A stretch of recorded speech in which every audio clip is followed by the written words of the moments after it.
Olá para você que acompanha a programação da Webzone aqui dentro do YouTube. Nós estamos começando mais uma edição do Esquema de Jogo nessa sexta-feira, a última sexta-feira do mês de março aí, né, para a gente continuar falando mais um pouco de futebol. A gente agradece todo mundo que está acompanhando a gente aí. A gente pede que vocês deixem o like, deixem o comentário aí ao longo do programa. No programa de hoje nós vamos entrevistar o Flávio Horta, que é presidente do Volta Redonda, lá do Rio de Janeiro, que tem feito um papel muito legal aí no cenário nacional do futebol brasileiro, conquistando resultados importantes. E para falar com ele vai estar comigo o Eduardo Oliveira, lá de Brasília novamente. Edu, obrigado aí pela sua presença e já pode emendar sua primeira pergunta para o nosso convidado.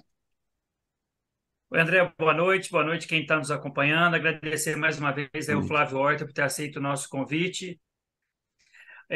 Flávio, como é que está sendo a preparação agora do Volta Redonda, que chegou à semifinal do Campeonato Carioca, tirou um grande, né, que é o Botafogo, sempre tem essa disputa, e o trabalho de vocês agora, principalmente na Série C, né, que eu acho que é o objetivo maior desse ano de 2023. Obrigado mais uma vez. Boa noite, é sempre um prazer estar falando com vocês.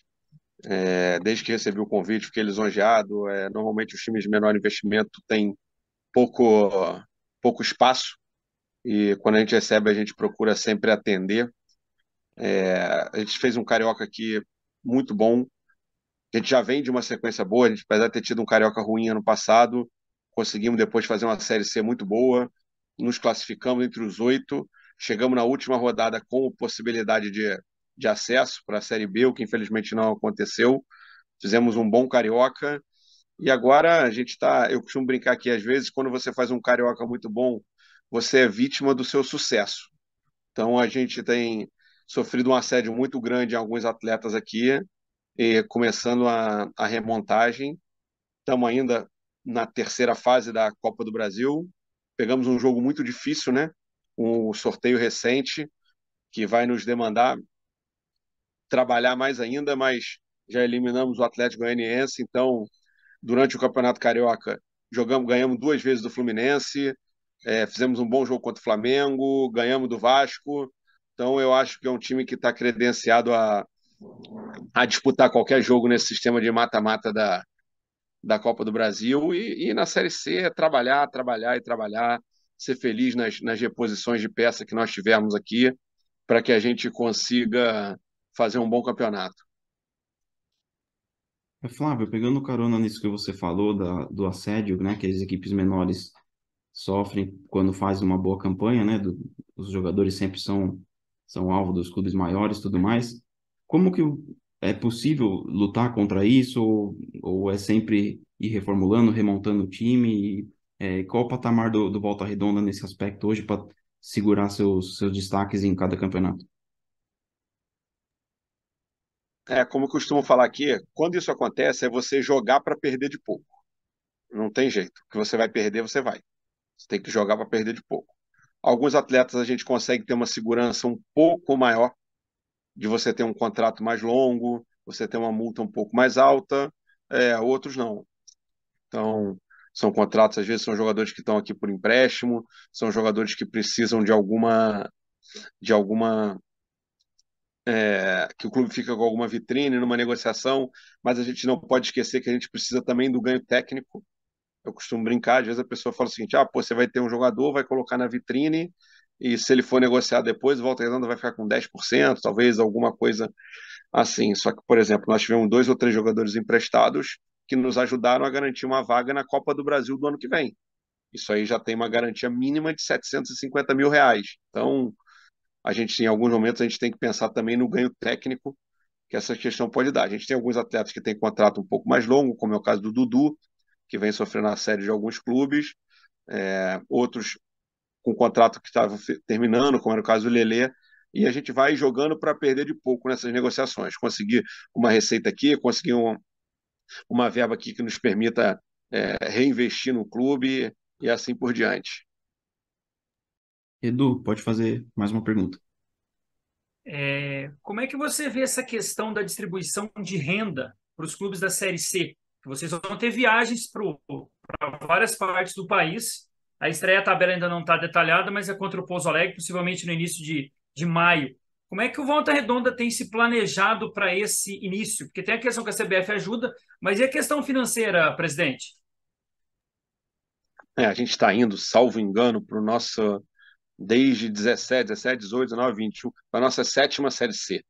Então a gente já conhece um pouco, ela vem tendo uma evolução, ela vem tendo um olhar mais carinhoso da CBF nos últimos anos. É, a logística a CBF paga toda, que são 32 passagens, ou terrestres ou aéreas, incluídas a alimentação, paga a despesa de hospedagem, claro, paga também a arbitragem nos jogos em que os clubes são mandantes, e além disso, está colocando uma cota esse ano, salvo engano, se não estou errado, R$ 800 mil para cada clube,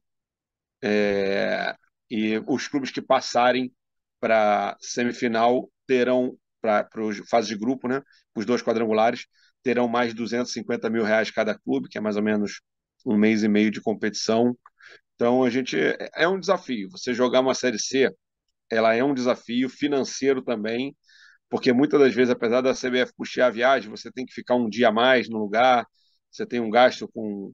Quando você viaja assim, você normalmente você tem gasto com parte de gelo, parte de lavanderia, essas coisas. Então, são gastos que vão se acumulando, mas que a CBF, a gente tem visto que ela está fazendo um esforço para tentar valorizar a competição também.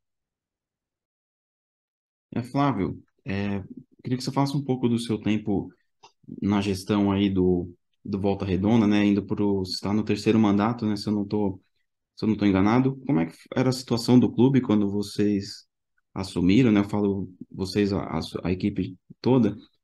Como era a situação do clube naquele momento? Como está o clube, o patamar do clube hoje? Enfim, conta um pouco para a gente como está essa questão. Tá. Quando a gente assumiu, o Volta Redonda era um clube que a estrutura do Volta Redonda nunca foi ruim. O Volta Redonda usa um estádio municipal, o próprio local nosso de alojamento, de onde funciona a sede do clube, já era uma boa academia, isso aí sempre teve. Só que o clube sofria com muitos processos judiciais. Pra você ter uma ideia, esse clube chegou a ter 104 processos trabalhistas. Hoje a gente está com 14 ou 15 processos só que faltam para a gente. Era uma dívida de mais ou menos 7,5 milhões, que hoje deve estar na faixa de 1,5 milhão no máximo. Nós éramos o 119º clube no ranking da CBF. Hoje nós estamos, salvo engano, na 51ª posição. Quando a gente assumiu, o Volta Redonda não tinha vaga nem na Série D. Eu costumava brincar que a gente estava na Série E. A gente não tinha nem vaga na Série D. Nós conseguimos a vaga na Série D. No primeiro ano a gente disputou, não foi feliz. No segundo ano que a gente disputou, a gente já foi campeão invicto em 2016, que é o maior título da história do clube, campeão brasileiro invicto em 2016. De lá para cá, disputando a Série C, já tivemos jogo do acesso, que a gente perdeu para o Sampaio Correia. Ano passado a gente mais uma vez bateu na trave.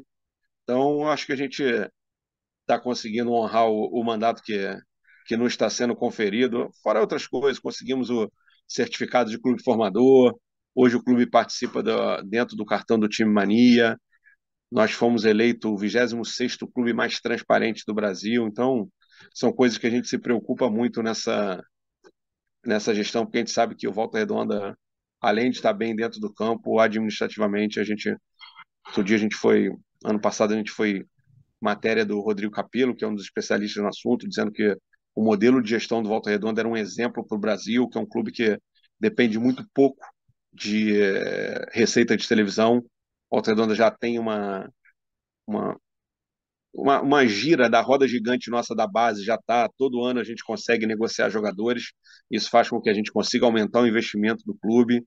Então, eu acho que é bem gratificante o que a gente está fazendo aqui, e a gente vê o resultado disso também, nos ajuda. Fizemos uma campanha histórica na Copa São Paulo, tem 7 edições seguidas da Copa São Paulo que a gente está participando.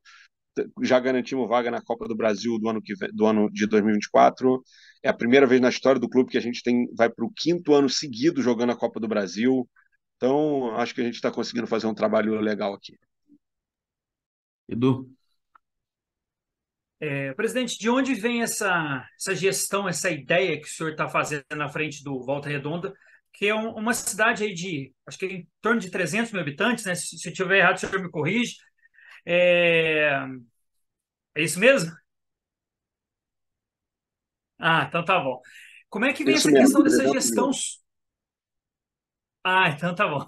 Como é que você vê essa questão da sua gestão, assim, em comparação com outros clubes que você está vendo aí, agremiações do Rio de Janeiro, como Vasco, Botafogo, tendo se tornar SAF, porque senão pode até fechar as portas, a questão do América, né? O clube tradicional do Rio de Janeiro. Como é que o senhor vê essa questão da sua gestão à frente do Volta Redonda e se outros clubes como América, Vasco, Botafogo estão se tornando SAF? Eu costumo falar assim que, na minha opinião, você tem dois modelos de SAF. Um por necessidade e um por oportunidade. A maioria dos clubes que a gente conhece está se tornando SAF por necessidade. Ou se tornava SAF, eu não ia conseguir pagar as contas. Não ia conseguir fechar. Precisava de um aporte e venderam uma parte do clube. Lá na frente a gente vai ver se isso aí é um bom modelo ou se não é. Hoje a gente já foi procurado por algumas agências, por algumas empresas, por alguns fundos, e a gente deixa claro que para que o Volta Redonda se torne SAF tem que ser um negócio muito vantajoso, muito vantajoso. Tem que ser uma receita infinitamente maior do que o clube já tem projetado para os próximos anos. Quando a gente fala assim de alguns clubes com irmãos aqui, América, Bangu, acho que o Volta Redonda foi feliz, né? Quando ele teve um bom contrato de televisão, a gente conseguiu fazer um investimento anual que nos permitiu disputar a Série C.